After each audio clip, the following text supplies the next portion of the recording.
Okay, it's been a while. Sometimes you have people that want to sit down for coffee. Sometimes you have people on the street, and some people don't want to talk to me. But this guy here, he contacted me earlier this week and wants to. He's from Florida, I think, and I'm going to record this just for information. If somebody wants to listen to this, fine. They don't want to, no problem. So he's going to call, and I'm going to have my speakerphone. Like I said, there's nothing really planned that I know of, and we'll just see what happens. I will call him. You gotta love the internet.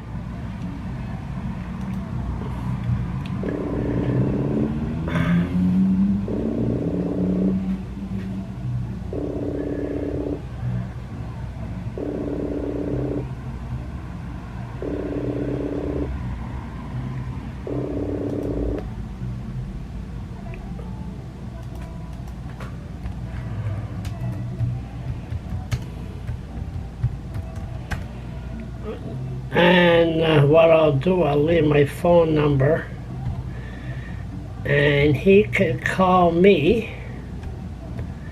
I think it'll be better than Facebook. And there's no video. He asked me if I had Spike. I said no.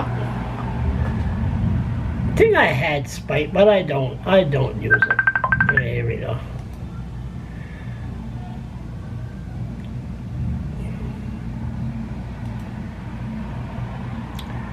Hello, Terry. Oh, good. We're back together. How are you? Fine, fine. Will you be more comfortable? Yeah. Will you be more comfortable doing it by phone?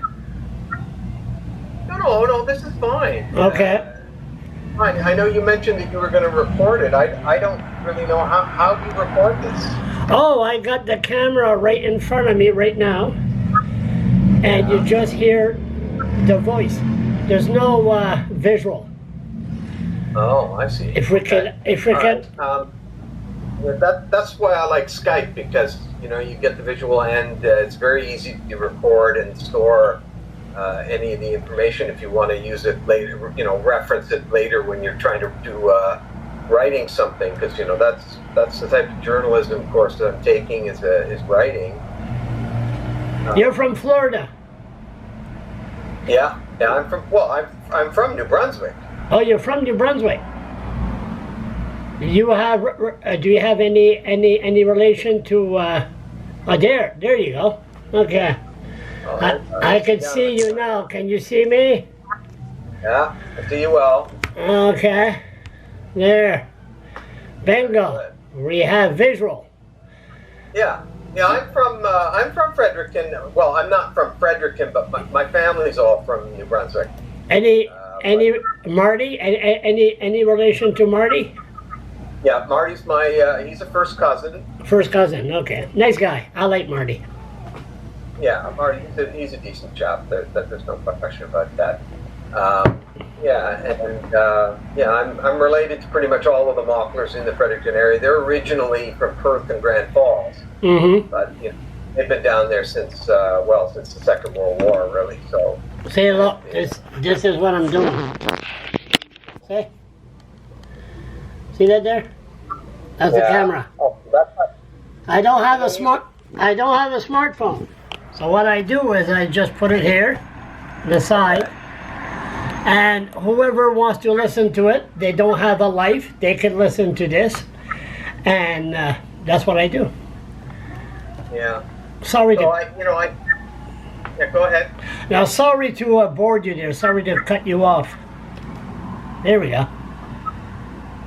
So how did you end up in Florida? Well, my mother lived here. She married an American, and she was able to sponsor me. So I've been here for 13 years. I've been teaching high school. I became a dual citizen, and I just felt like branching out a little bit into journalism. But I always sort of kept up with what was going on in the Maritimes, and I guess I came across your name when you were first having some encounters at the caucus door of the legislature with your first cousin Percy. So Monsieur, that was why I mentioned him. Monsieur Bichard, the Sergeant at Arms. No, I mean Percy Mockler. Oh yeah, Percy. Oh yeah, Percy. The old dinosaur, Percy Mockler. Yes, yes, the old dinosaur. He made the right connections. I like Percy. Yeah, I guess he did. Yeah. Nobody in my family wants to talk about Percy because he's a conservative, and Marty's like, I think he's head of the Fredericton Liberal Association. There's a big difference between Marty and Percy. Yeah, I think they are. I think it's a different generation. Are you from the Restigouche too? No, I'm from Memramcook. Oh, you're from Memramcook. I'm from Memramcook, and then I worked at the shipyard for 15 years, and then I found out when I was in St. John, after the frigate program was all shut down, that's where everybody, all their life start going down. You make good money, and then next thing you know, that's gone. Yeah. And then my uncle approached me and said, Charles, you got a mental disorder, and you don't even know it. I said, oh, really? They found out what's wrong with me after all these years. What do I have? You have ADD. I said, what the hell is that? Attention Deficit Disorder. So he gave me a book that was titled, You Mean I'm Not Crazy, Stupid, or Lazy? I read the book, and the brain is a fantastic tool. It has millions and millions of brain cells. And they opened them up. It was just like a million ton of steel that let go of my shoulder. Oh, I have ADD. Hey, no problem. So anyway, make a long story short, seeing a neurologist, he said you don't have ADD, you have ADHD. So, and then Bernard Lord was the premier. Bernard Lord was running, and he was the leader of the opposition. And once I'm jumping here. By the way, I only had 2 sips. So anyway, once I found out I had ADHD, a story was about me on the front page of the Telegraph Journal, and Charles LeBlanc deals with ADHD. Then I receive all kinds of feedback. What's this delay that I'm hearing? Do you hear the same thing? No, you're coming through right on time. I hear myself talking, and we know how much I hate hearing myself talking. Okay. Must be here somewhere. It's all right. I'll try not to let it disturb me. So then I see Bernard Lord. Then my picture was on the front page, and parents were calling me about kids being forced on Ritalin, and teachers acting like doctors, and there was a major problem. So I see Bernard Lord. I said, Bernard, I want to talk to you. Oh, Charles, I got so many phone calls in my office in Montagnies. Once we get in power, we will study the issue. Good, Bernard, I'll talk to you after the election. Then you could see Percy about that one. After the election, I tried to look for Bernard Lord. I couldn't find him. And then 3 months later, Ritalin? I don't know what you're talking about. So next thing you know, then issues at I was working for the Irvings, and it's a long story, but they wouldn't train me because I told them I had ADHD. So then I live in a tent in front of the legislator. I wanted the government to do a study on how the kids are being treated in school on drugs. This was the year 2003. And the government just looked at the media and said, the guy is an idiot. Just ignore him. It will go away. They forgot that me mother is from Glasgow, Scotland. I'm half Scottish. I wouldn't wish this gene on my worst enemy. There's nothing more stubborn than a goddamn Scotchman, and half Acadian at that. So I stayed I stayed there for 6 months. I collected a petition, a true petition in those days, by hand, not electronic, and to asking the government to do a study on the way our kids are being treated in the school system. And look at it now. This was 2003, and now prescription drugs, everybody's high on drugs and Dilaudid and all that. Anyway, so, and then what happened, I met a female here in Fredericton, so I had to tell the other female in St. John, bye-bye, I gotta go out. Fredericton, I love Fredericton compared to St. John, and I could breathe here. This is the trademark in St. John. That's the trademark in St. John. Everybody has one. That's a puffer. Okay, that's the trademark in St. John. Nobody could breathe in St. John. So, so anyway, so I stayed here. And then somebody approached me and said, I was writing emails. I was sending emails to everybody. It was so bad, my opinion, that Bernard Lord, Tim Porter was his name, communication guy. And you're giving me flashback, I'm sorry. And they blocked my email address. The government couldn't get my email, so I was all upset. Then the one media contacted the premier's office, so they unblocked me. And then somebody asked me if I want to be a blogger. I said, blogger? What's that? And they explained to me, and I said, no, I like to do what I'm doing. I was at the library, and I used the library at the legislature. I ran at UNB. Oh yeah, it was totally email sending people. So he bothered me, this guy from Ontario, Mike Archibald, his name. He's now in Salisbury, and he bought me a computer, and he set me up, and another guy, Aaron, and then I became a blogger. But then, you know, at first, okay, what is a blogger? So I applied for a press gallery pass. Dan, what's his name again? Dan McCarty? Is it for CBC? He worked Danny. He used to work for the Irving. Anyway, we paid $100 to join the press gallery, and right off the bat, they denied me. The story made the national news. I appeared on the Current. Are you falling asleep yet? No, I'm not. That part is interesting as to how they denied you that right to like a. They should be giving you an honorary degree up at St. Thomas. Oh, no. Oh, that's another thing. Dorothy Dawson from St. John, she's the one that bought me here in Fredericton. And she saw what I was doing. And she told me to contact Philip Lee at St. Thomas journalism course and take a journalism course at St. Thomas. So I left a message for Phil Lee to contact me. He never replied. A week later, it was announced that the Irvings gave $1 million to the journalism course at St. Thomas.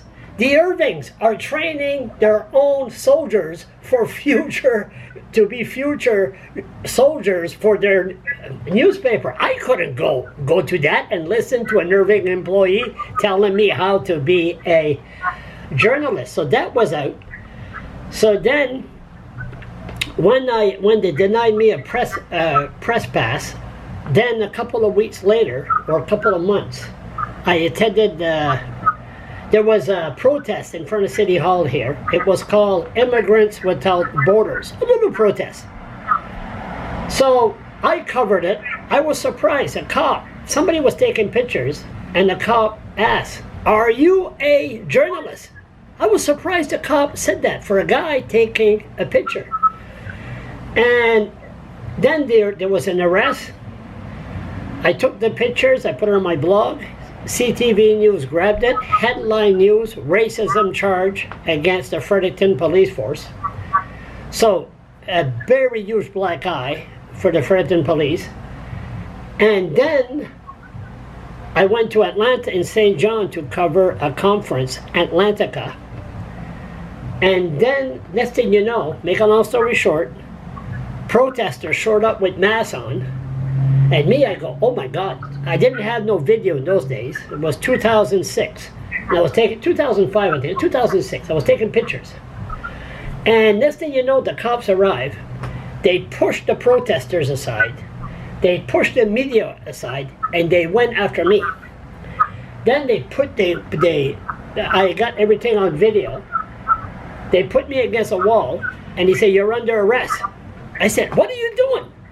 I'm an independent journalist. I had no time to explain what was a blogger, and I didn't have no blogger jacket on or nothing on. He said, you're under arrest for obstruction. Obstruction of what? Then they carried me about 30, 40 feet, put me on the ground. 3 cops jump on me. One was undercover, grabbed my camera right quick, gave me a black eye, woman choked me with her knee. I couldn't breathe. Put me in jail, paraded me right in front of, it was Atlantica was an Irving conference for oil. Paraded me in front of everybody. We're just like Marie Antoinette with everybody went to the guillotine.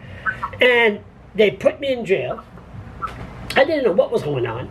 Next thing you know, they released me to the promise to appear in court.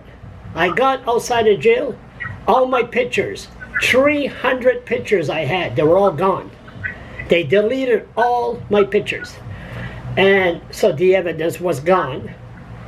So me, I was all worried. Then Harold Doherty, he's a lawyer in Fredericton, he asked me, he says, Charles, what's going on in St. John? Oh, I said, I fought with the government to give me legal representation. They said, no, you have to represent yourself in court.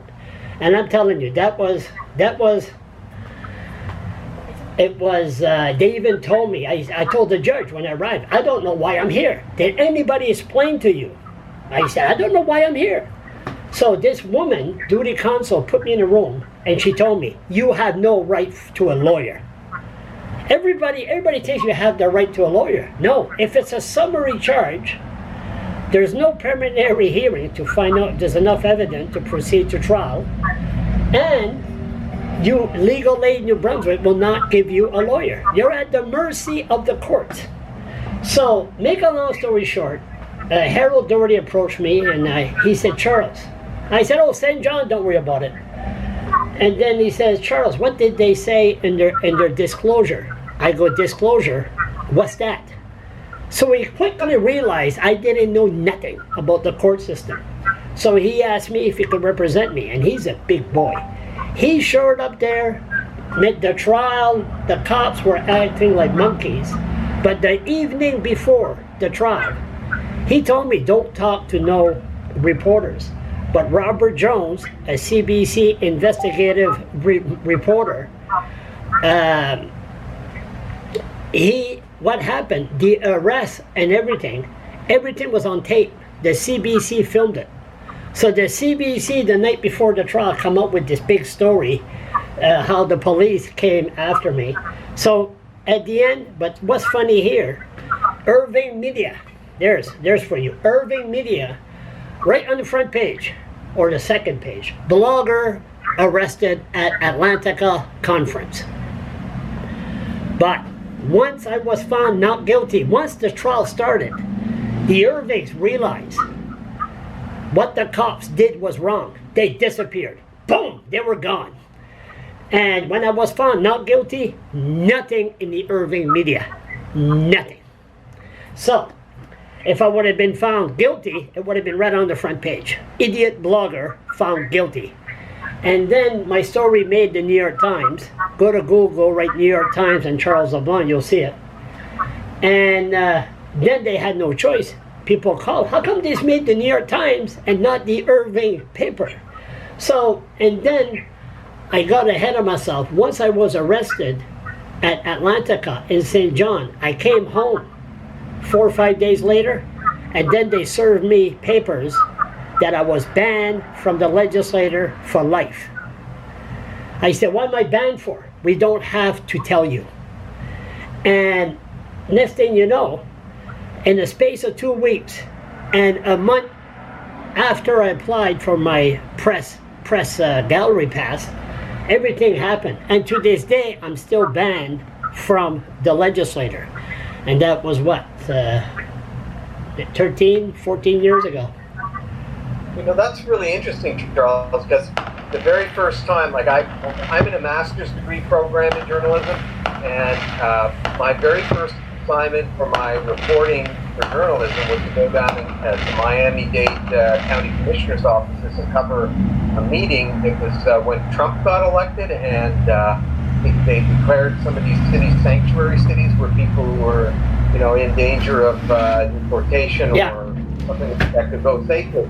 And I didn't really have press credentials either, and had a very difficult time convincing them that I was a journalist, even though I was really just a university student. It was hard for me to identify as a journalist, but they gave me a real hard time. I mean, when I phoned, they said no problem, just show up with some ID and we'll let you in. And then we got down there, and I got the third degree again, and they just said, sorry, no more tickets left.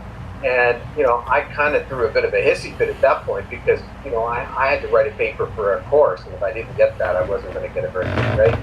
And so the sergeant at arms came over, and he said, he says, come with me. Right? Sergeant at arms from where? From Tallahassee? No, in Dade County in Miami. Yeah. Okay. The Miami-Dade County Commissioner's Got it. office. So, You said Sergeant at arms. I was thinking of New Brunswick here. Sorry. Go ahead. So anyway, I get in the elevator with this guy, and he says, you weren't going to get in. And I just, I didn't say anything, but he said, I'll take you into the chambers. And he said, now the reason that I decided you got my attention is because you said that you're a student at Harvard University. And he said, and I've got 2 daughters, and they really want to go to Harvard, so they want to meet you. Oh, really? I told this story to the Dean Lambert, and he just smiled and he said, well, that was a good answer. Well, I told him, I said, well, you should tell him to go to summer school in Cambridge at Harvard. And the Dean told me, he said, well, that was a good answer. So I had a little elevator speech. So I'm trying to imagine what your situation was, but I think you described it pretty well there. Oh, yeah. No. And to this day, I mean, last Christmas we had in New Brunswick, La Francophonie. It was a big scandal. And then the Premier, Blaine Higgs, announced a news conference. He was going to announce a news conference in the morning. So I go, okay, you know what? I might attend a news conference. I don't attend news conference because I let the professional do their job. To me, it's boring. My ADHD, sit down and listen to news conference. I don't get paid for this. This used to be brown. That's the pay I get. This used to be brown. Now it's all white. But the battle, the stress. But I showed up there, and the commissioners, the premier, the politician, they all know me. I show up, and then the Communication New Brunswick, his name is Jean-François Pelletier, J.F. Pelletier. And this guy, long hair, no, it must be in his late 50s. And the commissioner, just like this, said, Monsieur Leblanc is going in. He looked at me with an angry look in his face, and he goes, yeah. Oh, I'm sorry, And so arrogant, just like I was some kind of piece of dirt. So I've been going after him the last month. Every time I see him on the street, I go after him with my camera. Oh, you don't piss off bloggers because he's on the street. He's fair game. But these people have to realize, what is media these days? Anyone can open a Facebook, anyone can open a blog, but the problem is you have a lot of these people that they don't go public. They don't go public with their names or face. So how can you be a journalist if you don't have a face or a name? You know what I mean? There was an example. There was a veteran city commissioner in Miami-Dade. His name was Diaz. And I saw on YouTube that somebody filmed 2 motorcycle cops that pulled him over. He was riding a motorcycle from the Florida Keys up to Miami. And I guess he was, he was over the limit.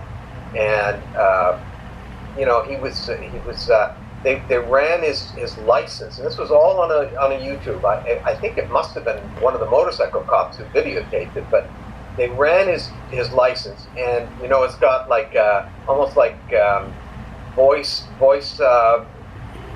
response. It read off all of his priors. Yeah.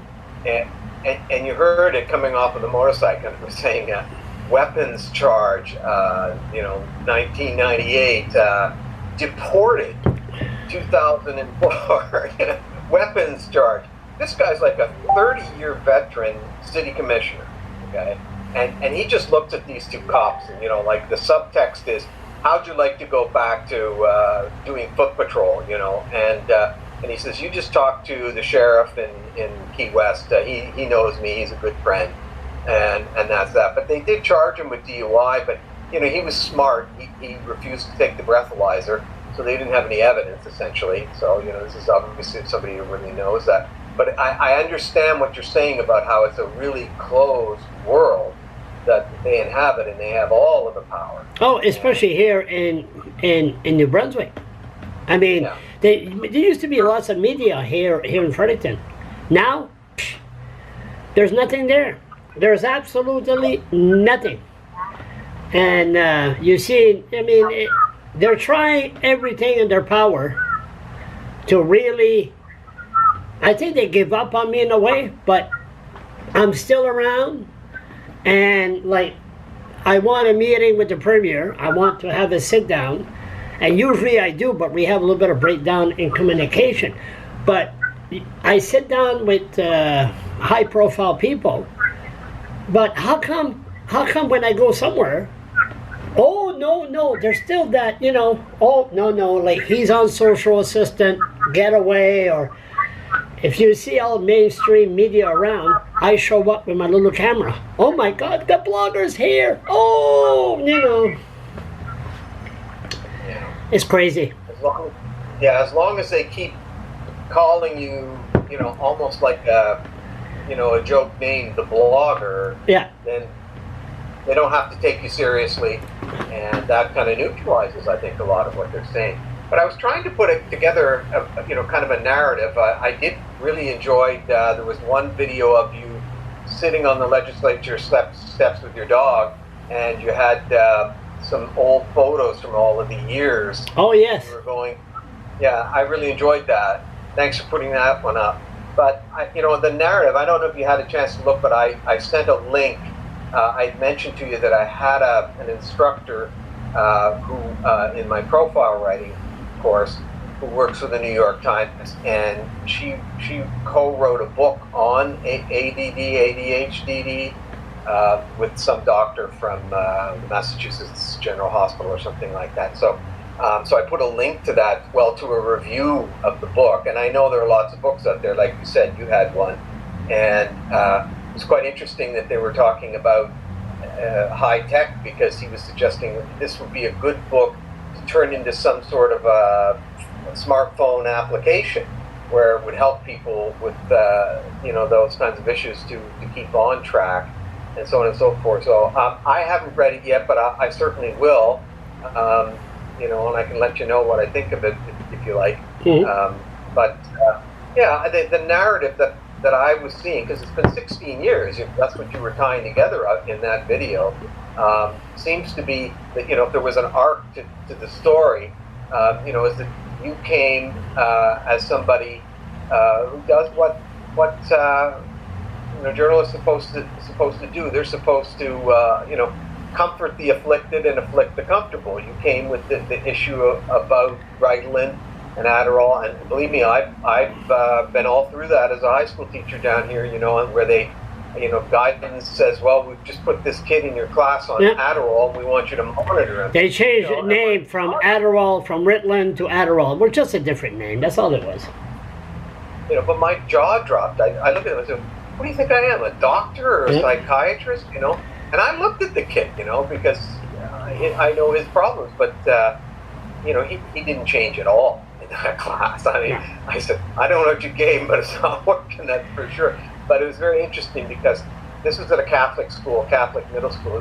This was my very first teaching job, so it was quite a while ago. But You know, there were some kids in the class that were there, you know, because the church feels that they need to, you know, to extend themselves to people who might not necessarily have the money to go to a Catholic school. So they're kids from, you know, challenging backgrounds of one kind or another.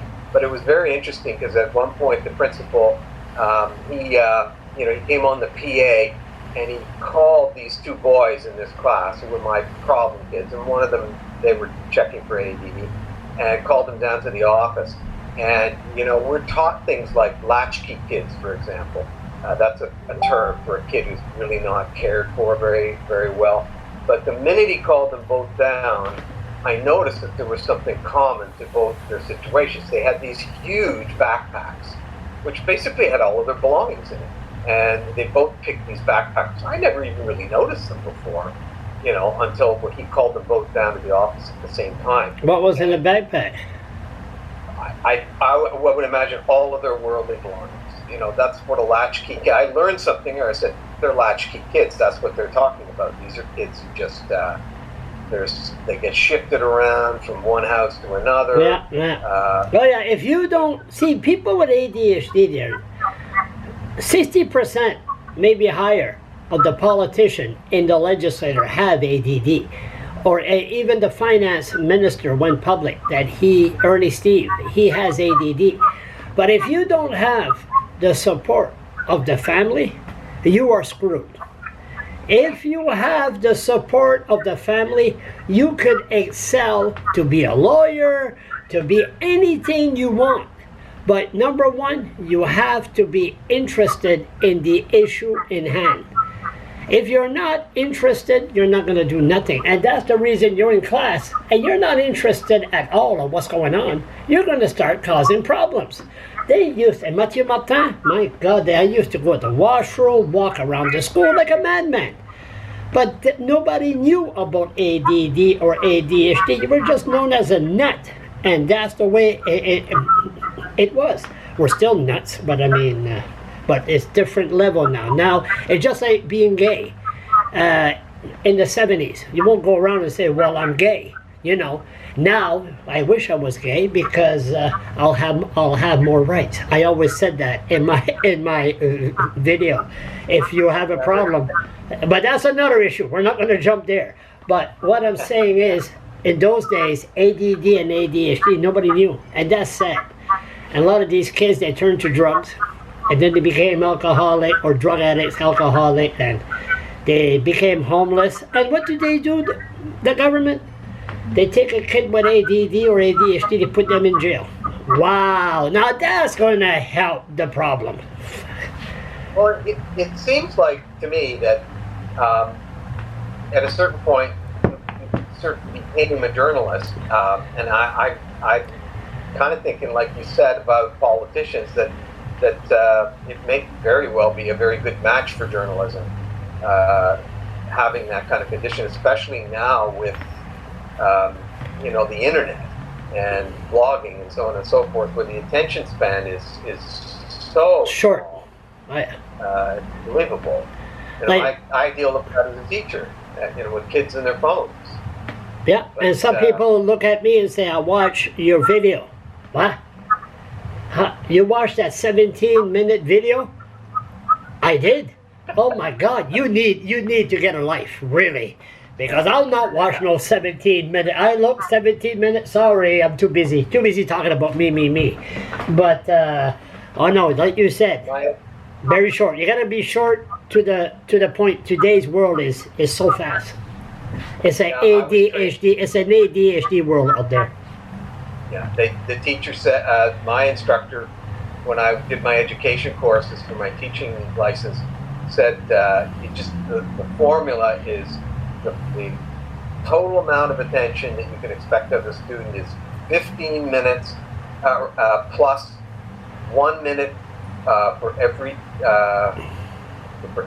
year over the age of 15. Really? So, yeah. So, you know, the kid, if it's a senior, we've got 17 minutes. If it's junior, 16, and you know, freshman, it's 15, something like that. So, yeah, I know what they're talking about, and and the feelings that are involved as well. You know, because I had an instructor for a course, and I got out of the course, and big red flag went up when she said, "Well, I'm going to be very hard on you in this class." And this is a feature writing class. In fact, I'm retaking the course. I dropped out, but I have to take it as required. And so I'm planning to use you as one of the projects for the course. But you know, if I thought to myself, you know, and I get a lot of what they call ESE students, exceptional students. So you know, I said if I had ever said that to one of my classes on the first day of school, they'd have pulled out their cell phones and started playing on them and wouldn't have talked to me for the rest of the year. Yeah. Mm-hmm. A lot of people don't believe that, but I mean, it's really, really true, you know, yeah. that the feelings and the attention are welded together. They're a complete connection, certainly in a learning environment, that's for sure. So, I know one thing. I was in this house, and the dog that you seen on the video, I don't know if you've seen him, DOG. And make a long story short, there I was. There was 2 kids in the house, and I had the dog. I had to feed him in my hand. So there was 2 kids. This big house. I went on my knees, fed the dog. I got up. There was 5 kids around, and they're all going like this. Never even knew. 5 kids, and I said to myself, you would have heard them about a mile away. They were. Yeah. They have no attention span whatsoever. It's sad. I think it is sad. I hear you, you know, I feel you when you say, you know, that isn't really the way things should be. And, you know, I think that there's a whole generation out there who are probably, you know, very, like you said in one of your videos, they're lonely, you know, and that's why they're on the internet. Yeah. And I think they're profoundly alone when they're on the internet. They're like abandoned when they're on there. That's why I had to stop Facebook myself, because I liked it so much that I spent too much time there. So I just put a note saying, look, if you were my friend in the real world, you're still my friend, but I'm getting out of here. And I got rid of all my friends. Oh, did you? Yeah. I was thinking about it. I don't know what I'll do if Facebook was shut down. Of course I'll have to. But to me, the blogger, okay, I put my videos on the blog, and then I upload it to Facebook. But then I notice on Facebook, it shares better, it shares faster. And then I put it on Twitter, and that's it. I put all trees, it takes me about a 15, let's say I got a 10-minute video. In 15 minutes, it'll be all gone. And that's my base, that's my phone, and like right now, that's my phone, and that's my connection.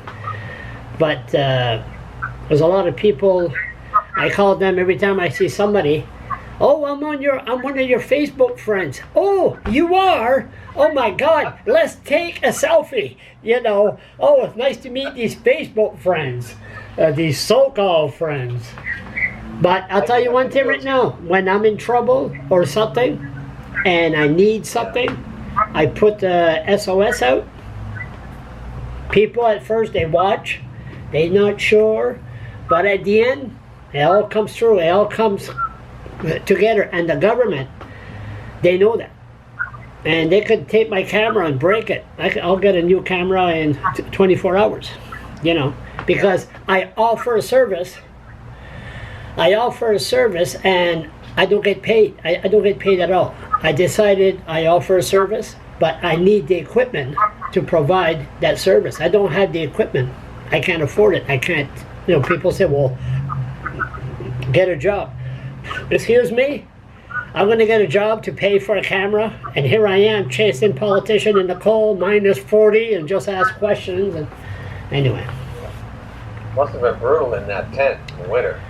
Yeah, it was quite a thing. But what changed my life was I was in a tent. See, it goes to show you, nobody could predict the future. Nobody. Not the government, not the Irvings, nobody. Because if they would have known That guy in the tent in front of the legislator that nobody knew what had became the worst nuisance, the worst pain in the ass that society has ever seen. I would have never stayed in that tent for 6 months. I would have been out of there in about 6 minutes. They would have bring me back to St. John. It goes to show you, nobody could predict the future. And live in that tent, and then when I was there for 2 or 3 weeks, I didn't know nobody. And next thing you know, my priest, Father Amari Bryan, showed up there. He's the priest that I known for 40 years, and I didn't know he was stationed here in Fredericton. And that changed everything. That you can't make these stories up. Me and him, we used to ride the bicycle in the 70s because I rode a bicycle across Canada and across the States. I went from here to Florida on a 10-speed bike in 1977. I went right down. Yeah, oh yeah, I went right down. Let me see, I look at brain cells. Jacksonville, and then I went to Orlando, then I went to Hollywood, down Miami, and then I went right down to Homestead, then Marathon, had to do the 7-mile bridge, and then I went to Key West. But then we did it once, one way, alive, so took a truck, put my bicycle in the truck, went back to Miami, and then I went from Miami to Naples, the Everglades. Have you been there? That's, here I am riding the bike. I was with a partner that I met on my way down. I see alligators aside, whatever, that didn't bother me. And right about 10 feet from me, trees about 20 feet apart, big giant spiders, this big. I'm telling you, I almost hit a transport head on. I went back, he looked at me, he said, "What did you see up ahead, a ghost?" I look at the map, I said, "We're going back to Miami, and we're going to Orlando." He said, "For what?" I said, "Up ahead, there's big spiders, not going there." He says, "Listen, we arrived in New York, and you said you were supposed to go to San Francisco, and I made a 3,000-mile detour because of you. You decided to go to Florida. But if you think I'm going to make a 250-mile detour because of spiders, you're out of your mind." So I said, "What we're going to do?" We stopped in a bar, drank beer. I was drunk going through the Everglades in Florida, right to Naples, then up to Sarasota, St. Petersburg, the bridge that fell down. That was what? In the 70s, in the 80s, and then Pensacola, and then I went on my way. Sorry, see, ADHD, how we're changing the subject, and my second beer. You're a natural storyteller. One thing I had to take was video storytelling, and they're training us to make 2-minute and 1-minute videos. Now, I think you and I are probably contemporaries. That was very difficult for me to explain something in 60 seconds in a video. Wow. I know. Wow. About attention. It's just about to the point where people don't have any attention. No.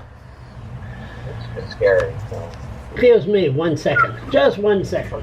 Just 1 second. Oh, I got a mess here.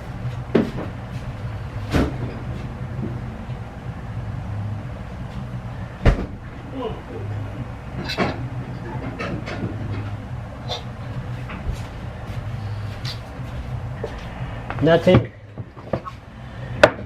better than doing these chat on a Friday night with a couple of beer. And how is it in Florida?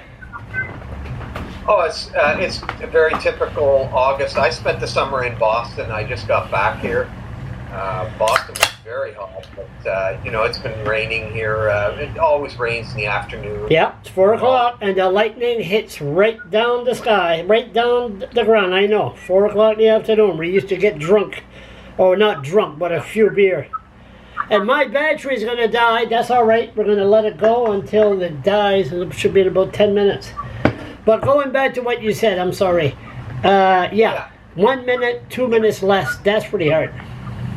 Yeah, but I think that that certainly politicians and people in the public that a journalist would have to deal with. I don't think they're nearly as prepared for all of these dramatic changes that have taken place with the journalism. But the arc of your story seems to start with somebody who has ADD, who finds an outlet for it, and then the conflict comes in with the police, where they're really putting up tremendous resistance to your style of journalism. Oh, it wasn't the question of the style of journalism. The problem is the Sergeant at Arms of the New Brunswick legislator, Dan Bichia, and he's a Quebecois.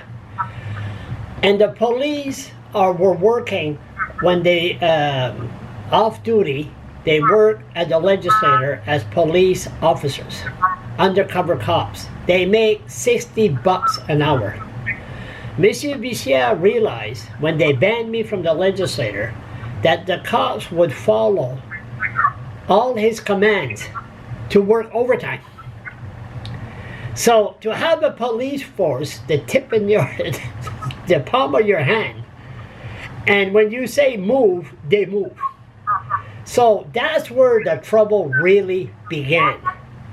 And that's where the police got involved. And then one cop got fired because he arrested me. He didn't get fired, he got an early retirement. That's that Andrew McDonald, the video you seen there, you're a nuisance.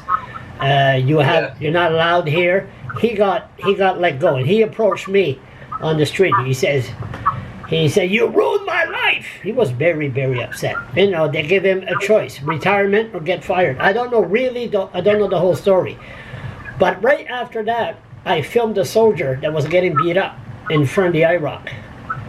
And when I filmed that video went public, that's where the police, when the police officer was found not guilty a year later, the police came right after me. And there's the video saying, "Oh, here's a ticket. You're riding a bicycle on the sidewalk. Oh, here's another ticket. Oh, here's this." They really, really came after me.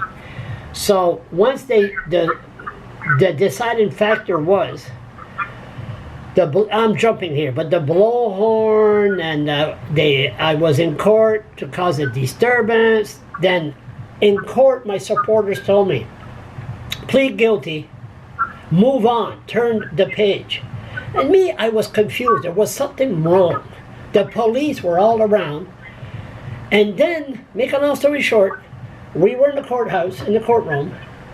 The judge came in, and then next thing you know, came to a little arrangement about causing a disturbance with the blowhorn. Imagine a person with ADHD with a blowhorn. Huh. So anyway, turn around. The prosecutor said we're going to have victim impact assessment. I stood up, I said, "Oh, no, that wasn't part of the deal," because they, everybody said turn the page. So next thing you know, the judge said we're going to have a recess. Then when the judge left, this cop arrived. Her name is Bobby Beauchamp Simmons.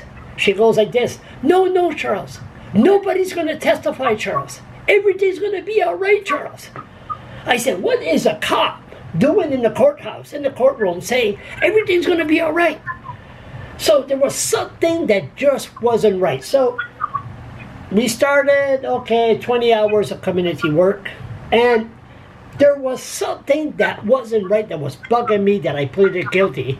And before the video goes out, never plead guilty. A judge told me this. Never plead guilty if you're charged. Always have a trial. So what happened? 3 days later, they raided this place.